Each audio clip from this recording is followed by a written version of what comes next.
बाबा जी की गुरु प्यारी साध संगत जी, प्यार भरी राधा स्वामी जी, प्यारी साध संगत जी। आज की हमारी जो साखी है ये बहुत ही रूहानी साखी है।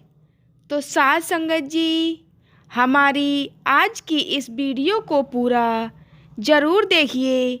अगर हमारी वीडियो अच्छी लगती है तो लाइक करना मत भूलिएगा। तो प्यारी साध संगत जी, ये जो साखी है एक सच्ची घटना पर आधारित साखी है और बाबा जी की मौजूदा सरकार जी की साखी है।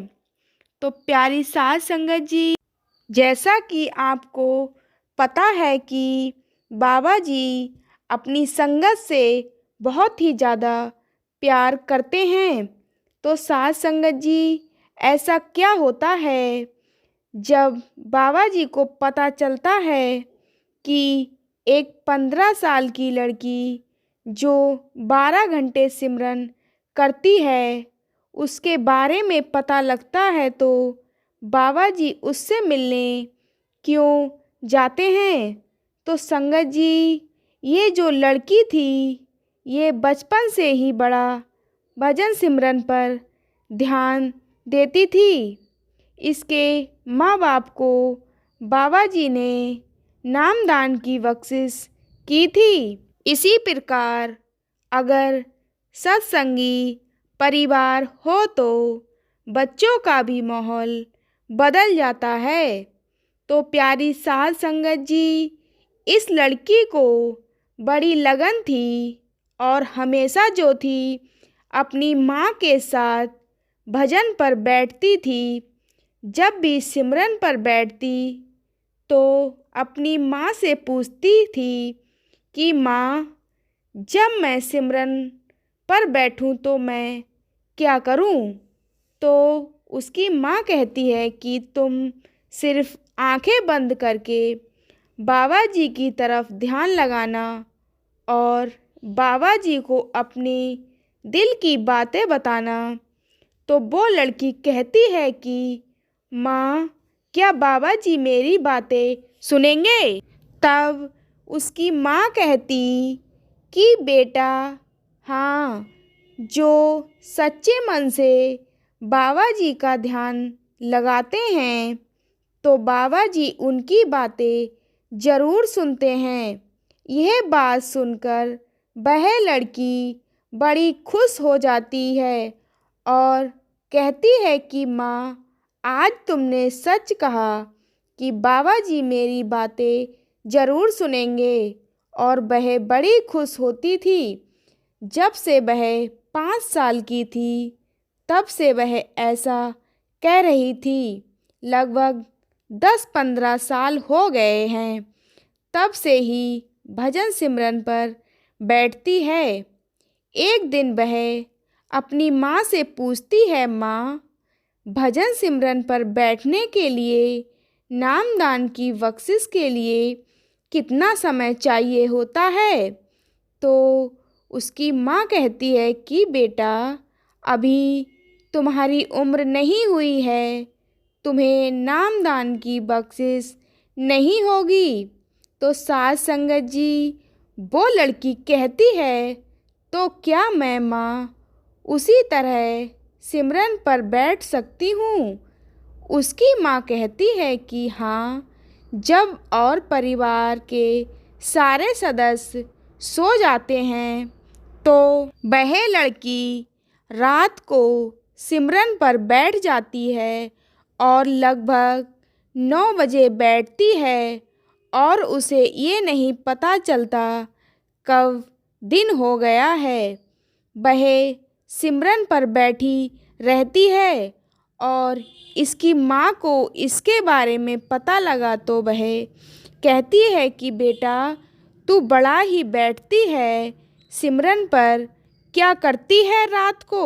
तो वह लड़की अपनी माँ से कहती है कि माँ, आपने ही तो कहा था बाबा जी की तरफ ध्यान करो, तो मैं बाबा जी से बातें करती हूँ उसकी यह बात सुनकर उसकी माँ रोने लग गई और कहती है, मेरी बच्ची, तेरे ऊपर बाबा जी का इतना रंग चढ़ा है, उतना तो हमें नामदान लेकर भी नहीं चढ़ा है।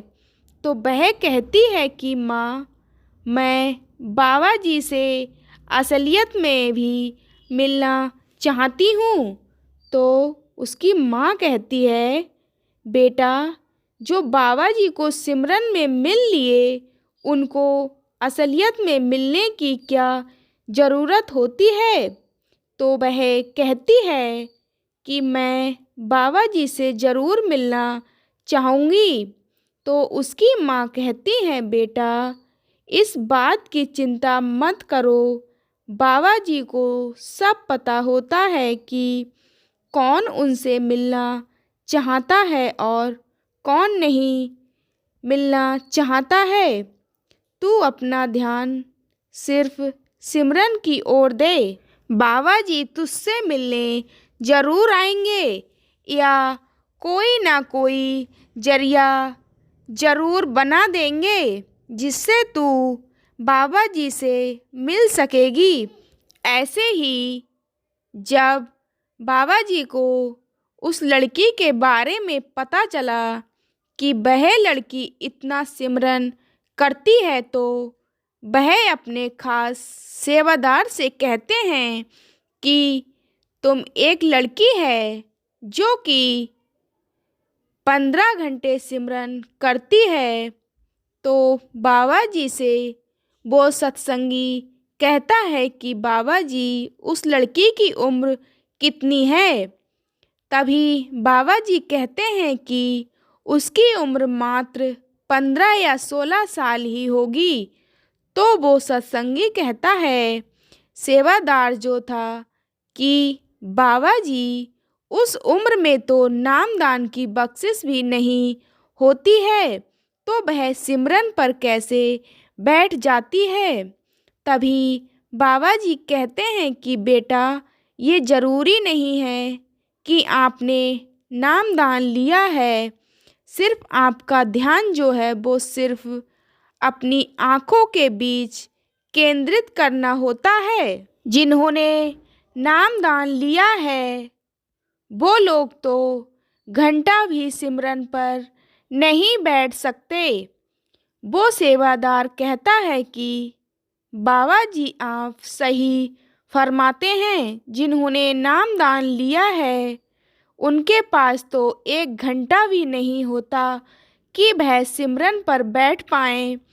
तो बाबा जी कहते हैं, बेटा, वो लड़की रात को खाना खाकर 9 बजे बैठती है और सारी रात सोती नहीं है, तो साथ संगत जी सिमरन ही करती रहती है।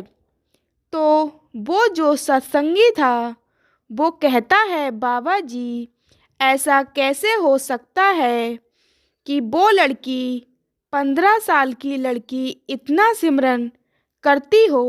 तो बाबा जी कहते हैं, बेटा, यह सब उसके पिछले कर्मों के कर्म हैं।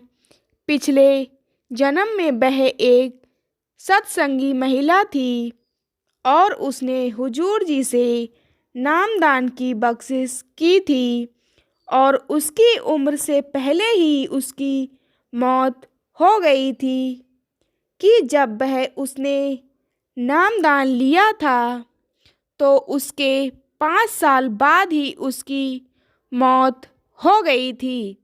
तो प्यारी साथ संगत जी, लेकिन उसने अंदर से कुछ देखा नहीं था। उसके मन में बड़ा चाह था कि मैं सिमरन करके अपने अंदर का पर्दा खोलूं। तो उसे अभी भी थोड़ा बहुत उस सिमरन के बारे में ज्ञात है, इसी कारण वह सिमरन पर बैठी रहती है। तब वह सेवादार कहता है कि फिर तो बाबा जी, उस लड़की को देखना बनता है। बाबा जी कहते हैं, मेरे मन में विचार है कि मैं ऐसा करूं। तू ऐसा कर कि ऐसा जरिया बना कि उस लड़की को और उसकी माँ को कहो कि बाबा जी ने आपको याद किया है। तो वह सेवादार कहता है, इसमें कौन सी बड़ी बात है। हम अभी जाते हैं और उस लड़की को आपके पास लेकर आते हैं। तभी बाबा जी कहते हैं, बेटा, किसी को इस बात का पता नहीं चलना चाहिए। अगर किसी को पता चला तो सही नहीं है। बाबा जी कहते हैं, बेटा, उसे चुप करके लेके आना। तो वह सेवादार ऐसा ही करते हैं और जब वह लड़की के पास जाते हैं और उसकी माँ को कहते हैं कि बाबा जी ने आपको अपने पास बुलाया है, तो पहले तो उसकी माँ को यकीन ही नहीं होता है कि बाबा जी ने बुलाया है। फिर बाद में उसकी माँ और बेटी बाबा जी से मिलने चले जाते हैं। अब जब बाबा जी के सामने आते हैं तब बाबा जी हाथ जोड़कर खड़े हो जाते हैं। तभी वो लड़की बाबा जी से कहती है कि बाबा जी, आप ये क्या कर रहे हो। बाबा जी कहते हैं, बेटा, जितना तू सिमरन करती है उतना तो हम कर नहीं पाते। तो वो कहती है, नहीं नहीं बाबा जी, आप ऐसा मत कीजिए, यह गलत बात है। मैं तो आपका तो ध्यान ही करती हूँ। तो बाबा जी ने बताया कि बेटा, तूने पिछले जन्म में हुजूर जी से नामदान लिया था। तुम अंदर से कुछ देखना चाहती थी, लेकिन तुम्हें कुछ दिखाई नहीं दिया।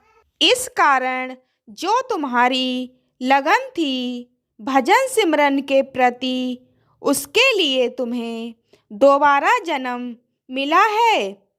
तो वो लड़की कहती है, बाबा जी, मुझे इस जन्म में नामदान की बख्शिश कब मिलेगी। तो बाबा जी कहते हैं, बेटा, जब तुम्हारी नामदान की उम्र होगी तब मिल जाएगा। तो साध संगत जी, वह लड़की कहती है कि बाबा जी, मैं जैसे भजन सिमरन करती हूँ वैसे ही करती रहूँ। तो बाबा जी कहते हैं, बेटा, ये तो बहुत अच्छी बात है और तुम पहले जैसे ही भजन सिमरन करती रहो, क्योंकि सिमरन का जितना तुम अभ्यास करती हो, एक आम इंसान के लिए यह मुमकिन नहीं है। यह तुम्हारे पिछले जन्म के कारण ही है कि तुम इतना भजन सिमरन करती हो। तब वह बीबी कहती है, बाबा जी, मेरी बेटी पर आपकी इतनी कृपा है कि मैं खुद भी इतना सिमरन नहीं कर सकती। सिर्फ 1 घंटा बस इतना ही सिमरन कर सकती हूँ। तो साध संगत जी, फिर बाबा जी कहते हैं, बेटा, ये तो मालिक के रंग हैं, जिसे वह रंगना चाहे रंग सकता है। उसकी मर्जी के बिना तो पत्ता भी नहीं हिलता। हम क्या चीज़ हैं। यह बातें सुनकर वह दोनों माँ बेटी रोने लग जाती हैं। तो प्यारी साध संगत जी, बाबा जी कहते हैं, बेटा, रोना नहीं है, बेटा, करके दिखाना है। और ऐसे ही तुमने सबके लिए, अपने लिए भजन सिमरन करना है। जो तुम पिछले जन्म में नहीं कर पाई थी वो तुम्हें इस जन्म में करना है। तो वह कहती है, बाबा जी, आपकी कृपा रही तो ऐसा ही होगा। बेटा, तुम किसी प्रकार की चिंता मत करो और जाकर तुम सिमरन करो। तो साध संगत जी, जब मुझे पता चला तुम मुझसे मिलना चाहती थी, यह बात सुनकर उस लड़की की आंखों में आंसू आ गए और बोली, हाँ मेरे सच्चे पातशाह, मैं आपसे मिलना चाहती थी, लेकिन आपने मुझे खुद ही बुला लिया। तो बाबा जी बोले, सिमरन में जो सत्संगी मुझे ध्यान करता है, मुझे सब पता होता है। यह बात सुनकर वह बड़ा रोई और बोली, सच कहते हैं, दुनिया में भजन सिमरन से बढ़कर कुछ भी नहीं। तो बाबा जी कहते हैं, बेटा, इस 84 के जेल खाने से अगर बाहर निकलना है तो उसके लिए नाम की कमाई करनी होगी और सिमरन भी करना बहुत ज़रूरी होगा। तो गुरु प्यारी साध संगत जी, ऐसे हैं हमारे बाबा जी, जो नाम की कमाई करते हैं, उसके साथ हमेशा रहते हैं, चाहे उस पे कितनी भी मुश्किल आ जाए। तो इसी के साथ मिलते हैं अगली वीडियो में। तो बाबा जी की प्यारी साध संगत जी, आपको हमारी यह साखी कैसी लगी, कमेंट में ज़रूर बताना। और हमारे चैनल पर अगर नए हैं तो हमारे चैनल को सब्सक्राइब ज़रूर कर लेना। अब मिलते हैं ऐसे ही अगली वीडियो में। तब तक के लिए गुरु प्यारी साध संगत जी सभी को प्यार भरी राधा स्वामी जी।